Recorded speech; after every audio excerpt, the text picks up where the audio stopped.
Bonjour. Alors 7 minutes, c'est un exploit pour moi si j'y arrive. Donc je vais lire un texte. Il y a 7 minutes. Une.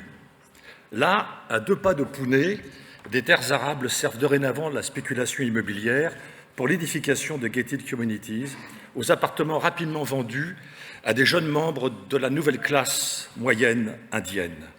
Afficher une telle adresse correspond à un marqueur social aussi important que le diplôme d'une université américaine. Tout naturellement, un mini-bidonville va se lever contre les murs. Il loge le personnel de service. Quant aux paysans, ils sont devenus des développeurs. À des milliers de kilomètres du Maharashtra, dans une favela de Rio, les animateurs d'un centre culturel de quartier font répéter les enfants d'une chorale plus ou moins improvisée. Il faut faire bonne figure, car des touristes viennent visiter cet après-midi la favela. Ils prendront des photographies et feront des dons.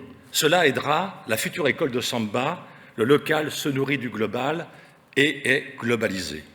Au nord de Paris, à La Chapelle, les rescapés des camps de Calais et de Grande-Synthe s'évertuent à survivre dans les plis de la ville. L'hospitalité paraît une idée neuve dans ce monde urbanisé, saturé de flux migratoires. Qui dira la peur constante de l'exilé en attente de papier ? Qui chantera la liberté que procure l'anonymat de la mégalopole à cette jeune paysanne africaine, fuyant son village comme une prison ?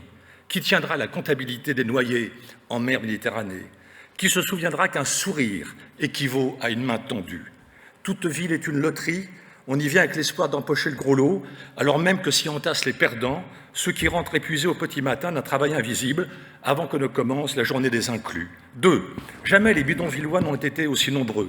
Plus de 2 milliards en 2050. Ils squattent des terrains inoccupés, bricolent à la hâte des abris de fortune, parfois les consolident et y installent l'eau et l'électricité, plus ou moins piratées. Les toilettes sont le point noir du quotidien des femmes et de leur impossible intimité. L'Inde a lancé un programme de 650 millions de latrines. Dans les bidonvilles africains, c'est un business que de louer une chiotte de chantier. L'odeur de pisse et de merde imprègne l'atmosphère. Certains bidonvilles sont centenaires. On dirait des esquisses de ville avec des maisons colorées, aux fissures comme des balafres sur un visage. Une grappe d'enfants se cramponne à la lumière d'un réverbère pour faire leurs devoirs. Ils apprennent à lire dans des livres qui ne parlent pas d'eux, de leur vie cabossée, de leurs rêves éteints.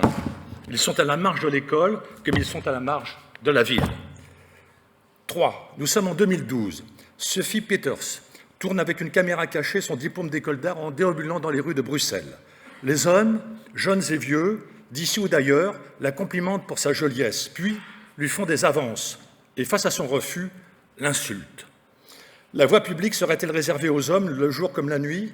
À l'école, la cour de récréation rectangulaire devient un terrain de foot pour les garçons. Les plus petits et les filles sont relégués au vestiaire. Aucun enfant ne se rend seul au conservatoire, au gymnase, à la bibliothèque. Nul terrain d'aventure, que des aires de jeu standardisées normalisatrices, des parkings à enfants. L'urbanisme et l'architecture ignorent leur taille comme leur imaginaire, non seulement au cœur des villes, mais aussi dans les lotissements pavillonnaires, les grands ensembles, les bourgs et les villages. Tout enfant est privé d'un dehors pour jouer, sachant que le jeu favorise l'expérience et que c'est parce qu'on éprouve qu'on s'apprend en apprenant le monde et autrui. L'urbanisme s'avère le moment occidental et masculin de la fabrication de la ville productiviste. Il ambitionne de conquérir l'Asie et l'Afrique. Chaque ménagement urbain, et non pas aménagement, doit se considérer à partir des dimensions genrées et transgénérationnelles des territoires. Il sera également chronotopique, c'est-à-dire soucieux des usages temporalisés d'un lieu. 4. Le productivisme globalisé précarise les territoires après avoir précarisé les emplois. Il réclame de simples plateaux techniques sur lesquels il branche un aéroport, une gare TGV, un centre commercial, une université et ses laboratoires, un CHU, des HLM, ces hôpitaux pour longues maladies que découvre l'agent secret Lemmy Caution dans Alphaville du philosophe Jean-Luc Godard. L'activité économique régresse, on débranche. C'est ce qu'on appelle la globalisation par le haut. En bas, les sirènes de l'usine demeurent muettes, tout comme les cheminées s'avouent penaudes, sans fumée. Dans le silence du chômage massif, un murmure d'indignation ne réussit pas à devenir une colère. et se perd en 1000 petits boulots pour tenir coûte que coûte, rester digne. Les monovilles déclinent, se développent, rétrécissent, tandis que les villes globales, mégalopoles multimillionnaires, tourées, smartisées, ubérisées, tiers-lieuisées, vidéosurveillées, touristiquées, hiérarchisent leurs quartiers ségrégés en privilégiant leurs centres gentrifiés. Personne ne sait d'où vient l'argent. Qui produit quoi, pour quels usages? Ce jeune homme tout frais diplômé d'une école d'ingénieur a vécu 6 mois à Dubaï, 6 autres à Stockholm. Il ignore tout du mécanisme de son cellulaire, dont il dépend entièrement. C'est mon bureau, dit-il, c'est ma maison. Il est heureux, nulle attache. Ce week-end à Prague, le prochain à Rome, entre ces 2 déplacements, eh bien, son job. C'est un urbain qui dérive de ville en ville, partout chez lui, un sédentaire en mouvement. Il ne nomadise pas, il est nomadisé.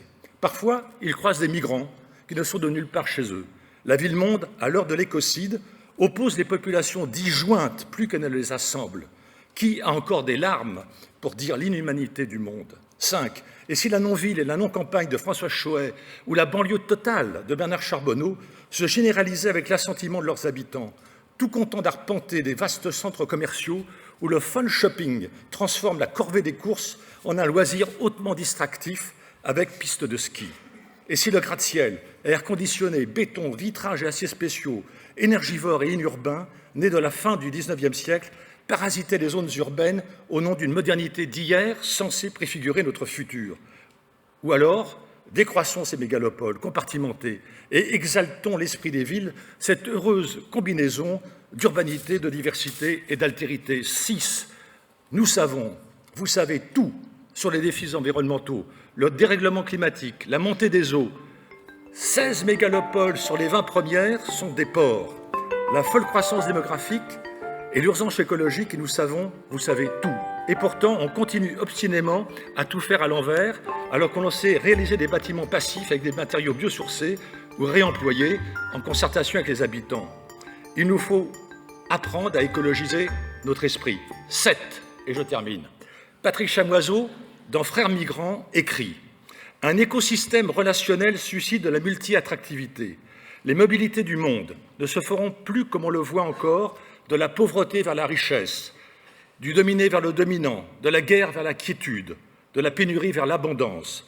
Elles actionneront une cartographie de désirs erratiques, les stimulations imprévisibles de l'inconnu, de l'étrangeté, du possible et de l'impossible, une sentimographie de la mondialité.